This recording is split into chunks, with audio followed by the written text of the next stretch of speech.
நம்ம எடப்பாடி அவர்களை தோல்வியின் நாயகனாக, தோல்விக்கான பிம்பமாக தமிழக மக்கள் ஒதுக்கி விட்டார்கள். எந்த தேர்தல் எப்பொழுது வந்தாலும் அந்த தேர்தலில் அப்பொழுதே தோல்வி. பழனிசாமி முகத்தை காட்டினால் தோல்விதான் தொடர்கதையாக மாறும் அப்படிங்கிற விஷயத்தை பொதுமக்கள் நம்மளுக்கு கண்கூடாக காட்சி பொருளாக மாற்றி தந்திருக்கிறார்.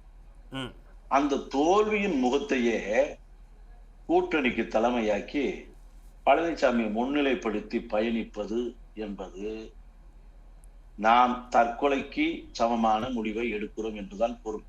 தோல்வியை முன்கூட்டியே உறுதி செய்துவிட்டு தேர்தலை இவர்கள் சந்திக்க தயாரா இருக்கிறார்கள்.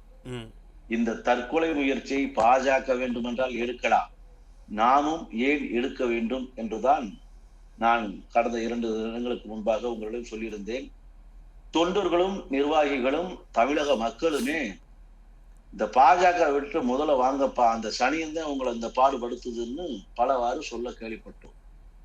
ஆனால் கூட்டணி தர்மம் கருதி கஷ்டமாக இருந்தாலும் அவமானமே ஏற்பட்டாலும் பொறுத்திருந்தோம். ஒரு லெவலுக்கு மேல் பொறுக்க முடியவில்லை. இன்று வெளியே வந்துவிட்டோம். இன்றுதான் விடுதலையே பெற்றிருக்கிறோம்.